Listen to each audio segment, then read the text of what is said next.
Alright, hey guys, so today I'm going to go through a deep dive of every camera feature that the Mi 11 Ultra offers. This is not going to be a camera review. I'm not going to rate the quality of the camera. We're going to go through every feature that the camera app, the native camera app offers, and so that you can use this as a reference as to what all you can do with the Mi 11 Ultra's cameras and well, how much useful those features are. So let's straight get into the camera app. Alright, so as soon as you go into the camera app, this is the default interface that you are going to see. So at the bottom strip you have Pro, Video, Photo, Portrait, and then we'll go into the others which I have customized, but usually this is what you would see. On top you have the flash symbol, then you have HDR, which stands for high dynamic range. AI is artificial intelligence. Then you have some filters, which is this star with a wand here. This is Google Lens, and we have more settings. So say when you go into this app, the first thing you see is this interface, and you have 1x over here. So this means it is in the wide, the standard, the primary camera, which is the wide lens. So if you press this button below that, this goes into ultra wide. Please don't mind my messy studio. All right, so going back to wide, and then we have telephoto on top, which is 5x.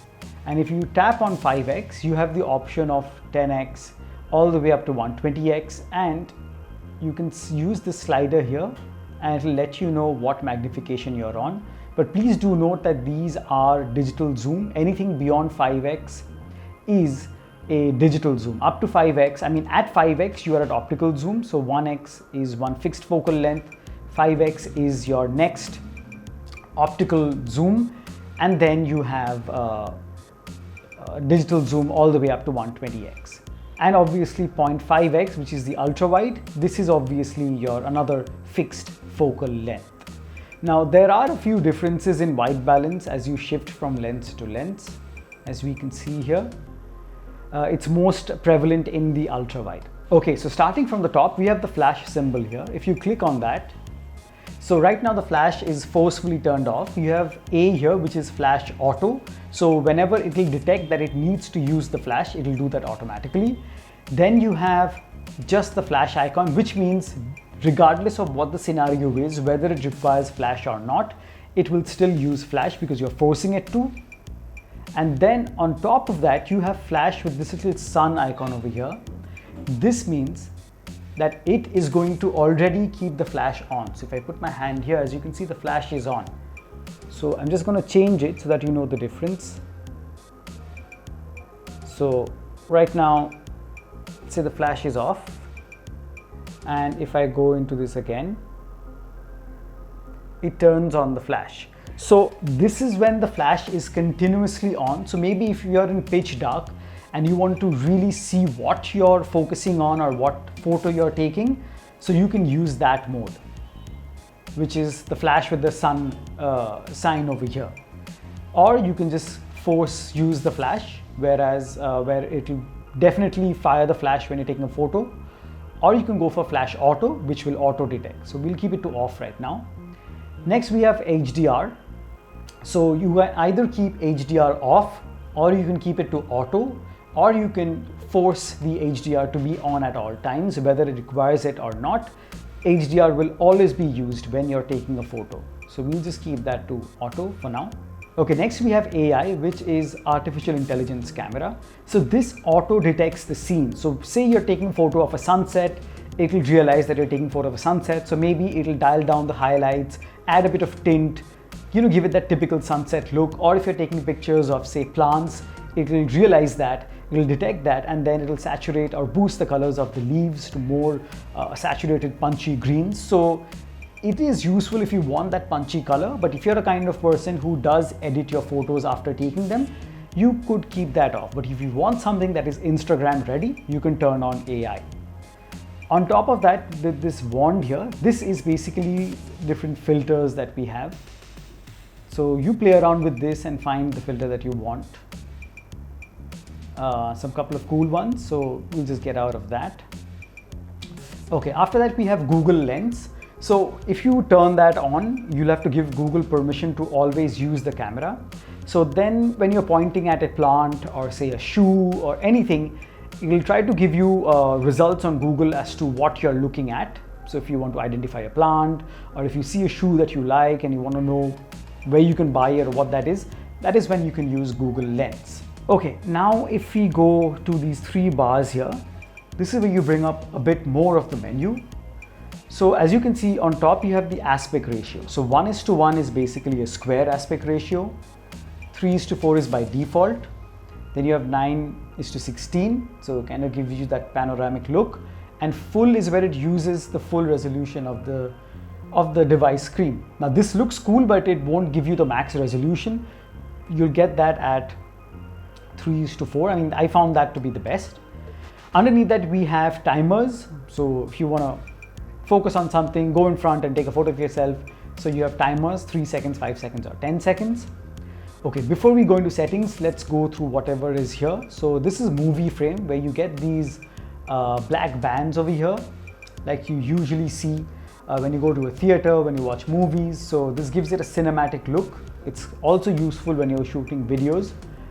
All right, we'll keep that off. Next you have grid lines, which if you can see I've already got on, so it's divided. This helps you with framing if you follow the rule of thirds, or if you want to keep something dead center or whatever. It's up to you. It can be even used to understand whether your frame is straight or not. But if you tap here, you have more options. So you have more narrow framing options here, like so. Or you can also choose the golden spiral, as you can see. Another one from the other opposite end. So this is if you're taking it in vertical mode or however you want to orient when you're taking the photo. Then you have, I'm just going to go back to this. You have center mark. So as you can see, there's a crosshair at the center right here. So you know, if you're framing something, you'll know where it's a dead center. If you want to take a shot and you want to have symmetry.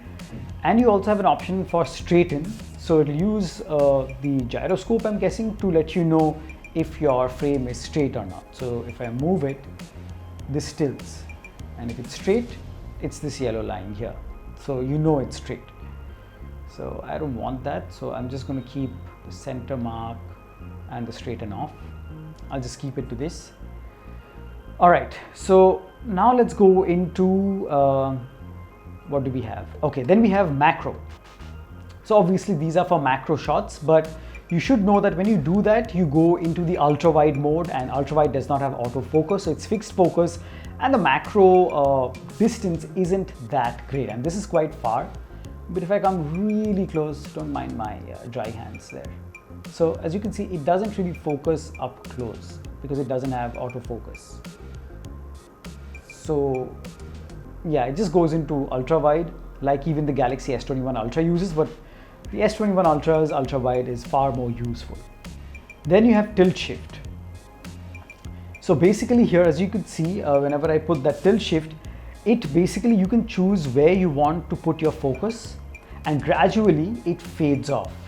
So you can adjust where you want to put the focus. Now you can either have a circle like this, or you can choose on top, you have an option where you can have these vertical line. Now you can even change how you want that. So basically this slit will be in focus, while the portion in white will be slowly out of focus. So it's good if you want to take stylistic photos, or if you want to take a photo of something where you want something to be blurred out beyond the part that you don't want to show. You can do that. You can even tap to focus the part you want to focus on, and then you can change this. It's pretty useful. You can take some fun photos. You can even increase or decrease the depth, the thickness of the blur.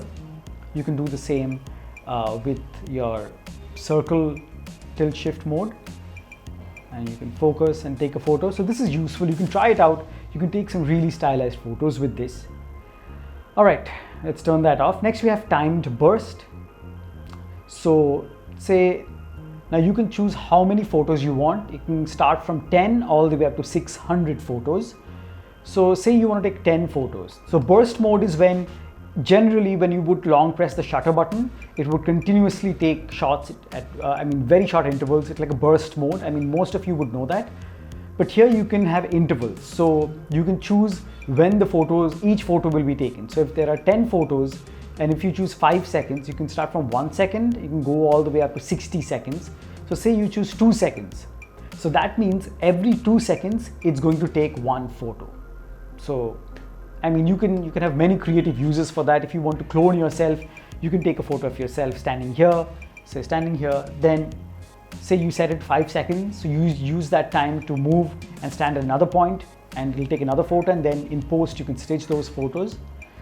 So yeah, that is timed burst. You're going to turn that off. And then over here, you have rear display preview. So if you turn this on, it'll turn on the small screen at the back of the Mi 11 Ultra so that you can take selfies using the primary camera. Okay, so now we're going to quickly glance over what the settings have.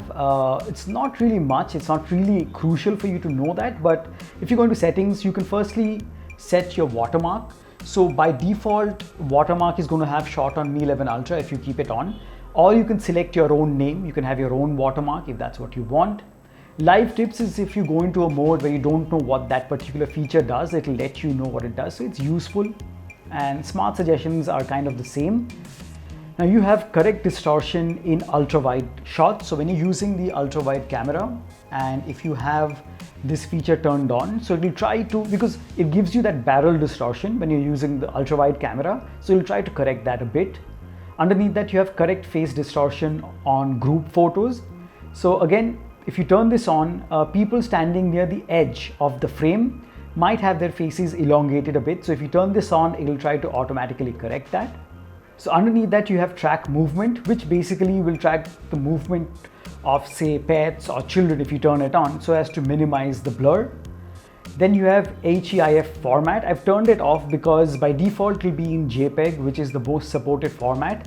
But Heif format, which stands for high efficiency image file, if you turn this format on, it's going to save on the file size, but this format is not always supported by every phone. So it's kind of a dicey thing there, but I would suggest you keep it off unless you know the other app or phone is going to support that. Now then you have enhance image quality. You can turn this on. This will use AI and the algorithms to enhance the quality of the image after you've taken it. But by keeping this on, it does increase the shutter lag a bit. So it will take some time for the photo to be captured because it's going to do that work in the background. So you can keep it off or on. It's up to you. Then you have picture quality. I've kept it to high. You can select low, standard or high. So I've kept it to high. Then you have the function you want to set for volume button. So I've set that if I click on the volume button when I'm in the camera app, it's going to release the shutter and take a photo. Focus and shoot is when you want to use tap to focus. So when you tap on the screen, it will focus on the subject, and when you tap again on the screen, it's going to take a photo. So it's useful if that's how you want to use it. Now press and hold shutter button. You can choose what it does. I've set it to burst mode, so we'll continuously take photos. You can select it to focus or record video. That's up to you. And then you can customize how the features are laid out, what kind of one. So you'll have to mess around with these, but these are not really other features that you would really want to or have to learn a lot. It's pretty simple stuff, so I'm not going to waste much time here. Rather, back in the camera app, now let's go into what we have at the bottom row and what these do. So first we have Pro mode. So if you click on Pro mode, so basically this gives you a lot of control. So now it's like washed out completely. Let me just reduce this so that you guys can see. All right. So in Pro mode, it gives you full control of the camera and its raw features. So as you can see, if you go into settings now, you can take raw photos or you can turn it off if you want. But if you're a photographer, you know you want raw. And again, you can have the grid lines, and you can even have something very useful, which is focus peaking. If you don't know what that is, basically, if you set it to manual focus, the subject you focus on is going to have lines on top of them so that you know what you're focusing on. So right now it's focusing on that curtain over there. So you know that's in focus. And if you bring it all the way close, so if I keep my hand, so right now, as you can see, it's outlining that red line. That means the edge of my hand is in focus. So very useful feature. Then we have exposure verification. So this will let you know which part is overexposed, if any. So if I reduce my shutter speed, so you see, we actually call these zebra lines when we are using a DSLR. I mean, any photographer would know. So that means these areas are really overexposed. So we again would like to reduce that. And you have timed burst as well, where you can shoot RAW. Now at 50, this is where you can shoot in the 50 megapixel mode. So use the entire resolution of the cameras. Apart from that, these are some things, I mean, if you go into pro mode, I'm expecting, or I would assume that you are a photographer and you know what you're doing. So you only go into pro mode if you know what you're going to do. So you can set your white balance manually, you can set your focus manually, or you can set it to auto if that's what you want. You can select your shutter speed. It can go all the way up to 30 seconds or up to 1/4000th of a second. If you're capturing something really fast, you can choose your ISO all the way down to 50 to 12,800. And you can even choose the lenses if you want ultra wide, the standard wide, or telephoto. So you have all the controls that you want here. On the side, you can choose the sharpness, the contrast, saturation, set that as well. And the metering modes are at your disposal as well. So like I said, go into pro mode, play around with it, but go into that if you really have used a DSLR before and you know what you're doing. Otherwise, just use your normal photo mode. That's the best. All right, so now going into video.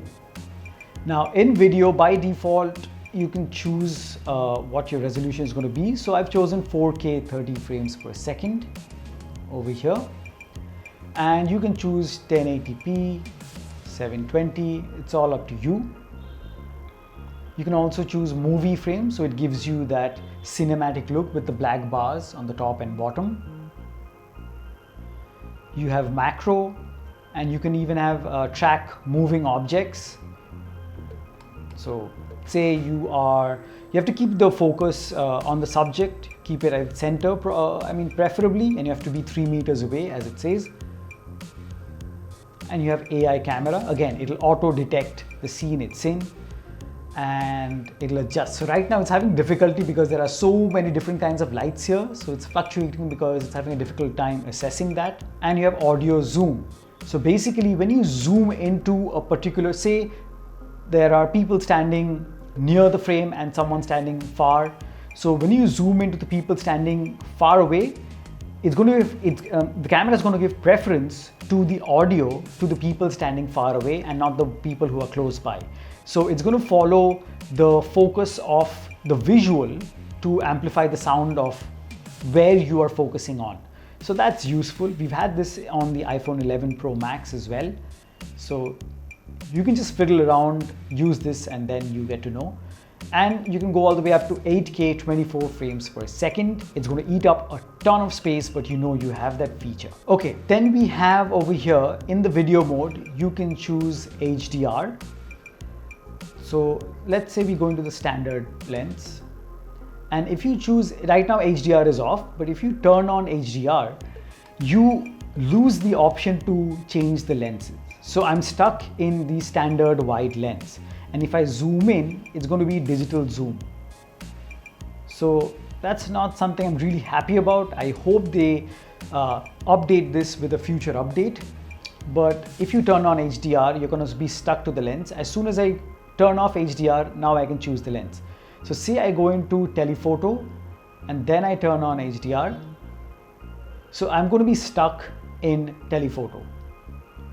So yeah, you have to know beforehand when using HDR which focal length you want to be in.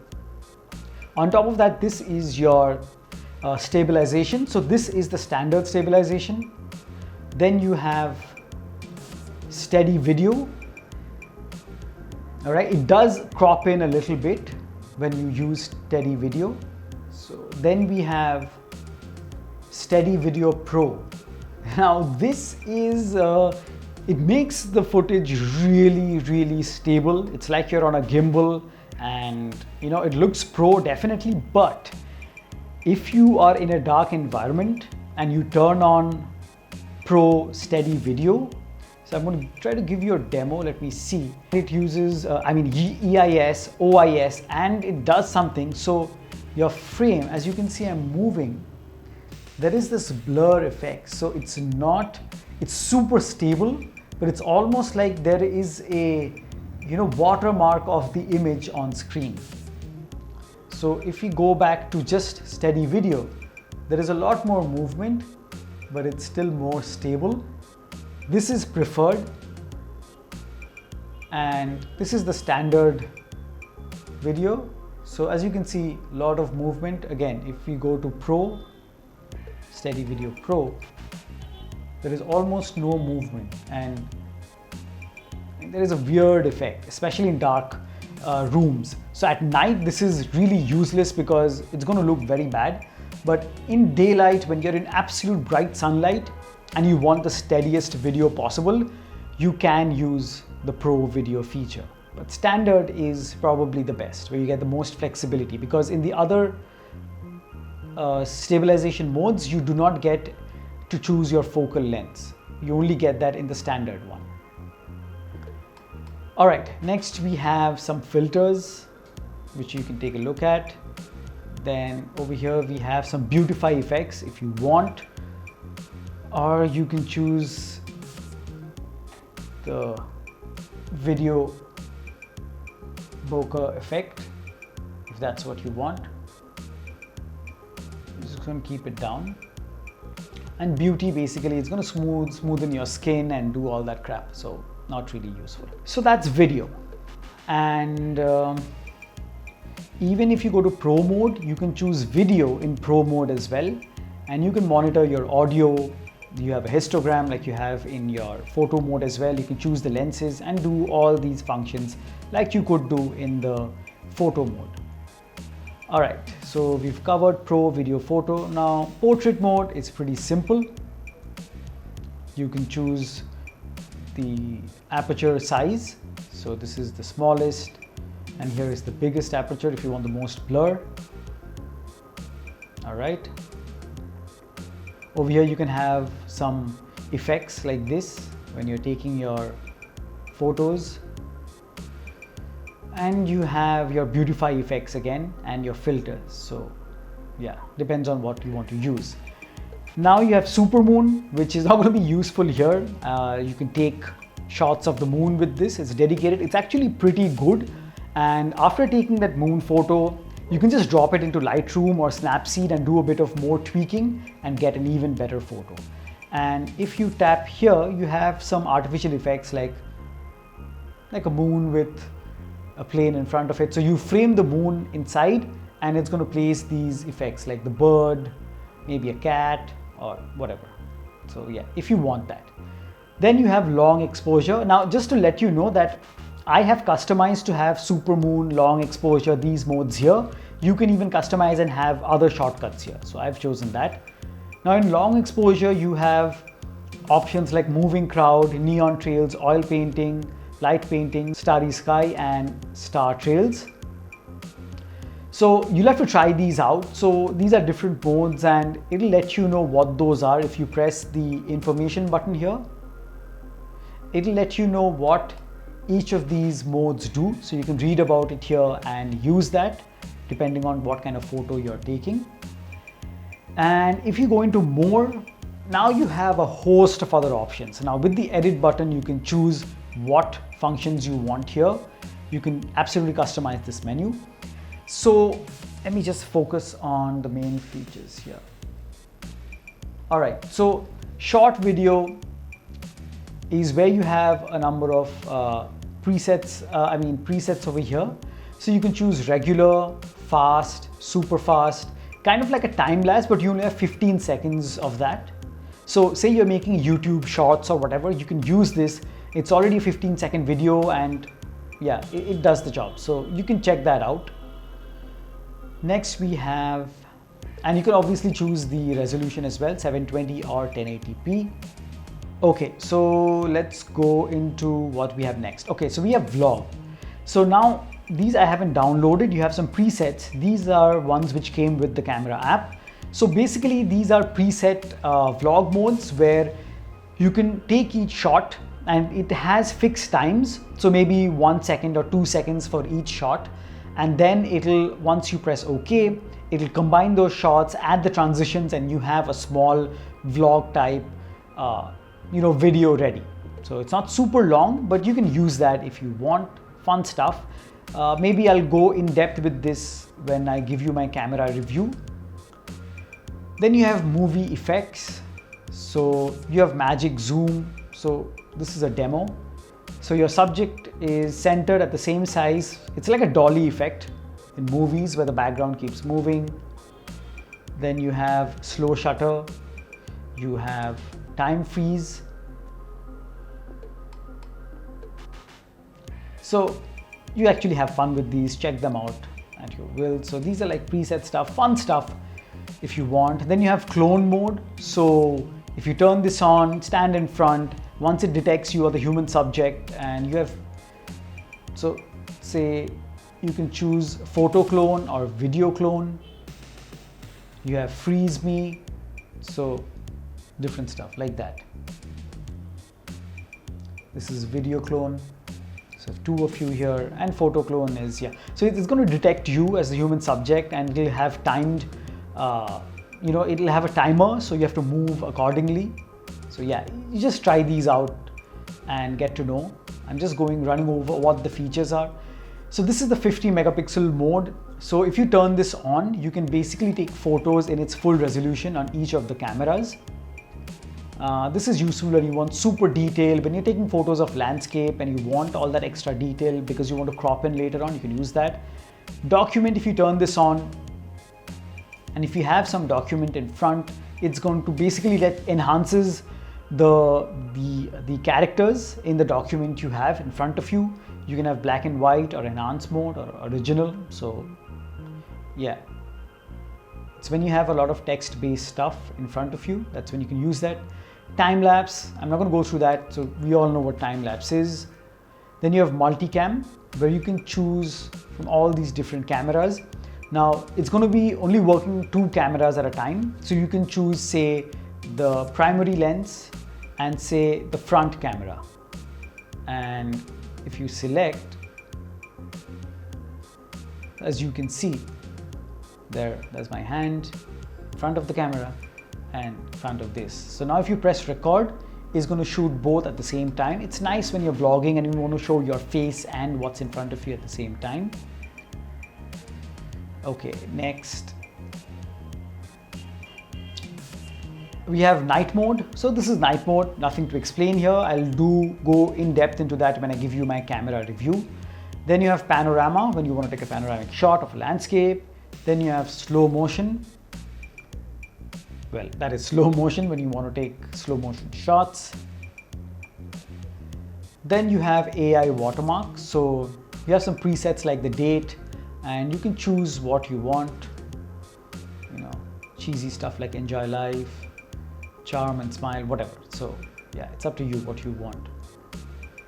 And I think that was the last of it. Yeah, AI watermark was the last. And if you go here, you can choose if you want the layout to be like this, like huge buttons, or if you want it to be like this. I like this because it's less cluttered and I can see more at the same time. And if you edit, you can change what you want in your camera app for shortcuts. So you just mess around with that. So guys, basically those are the features, and there is nothing more really. Now it's up to you to mess around with the camera and check out all these modes. So it is feature rich. I mean, there is no doubt about the fact that it is feature rich, and there is so much that you almost get overwhelmed. At the same time, it's also refreshing to have so many options, because there are a lot of fun options here which, you know, are good. It's entertaining. So it's good to have those instead of absolutely not have them at all. So that's my quick run through of all the features that your native camera app offers. If you want any questions answered in detail, do hit me up in the comments below. Let me know if there's something I missed out. Because I'm rushing through this video is already super long. I don't want to get extra long now. And I will be doing a detailed camera review of this as well, where I'll go in depth into how the quality is, how consistent or inconsistent the camera is, and what you should and should not use. So I'll go into that. But if you have any other questions regarding the features of the Mi 11 Ultra's camera, you do let me know. And if any of you don't believe that this is the Mi 11 Ultra, because there are always some of you there who don't believe. So yeah, let me just focus the camera here. Yeah, I hope that gives you no doubt. This is in fact the Mi 11 Ultra. So guys, thank you so much for watching. I hope you found this helpful, and if you have, please smash that like button. Subscribe to Purecast 9 if you haven't already. Share this video please. And as always, I'll catch you guys in the next one. Cheers.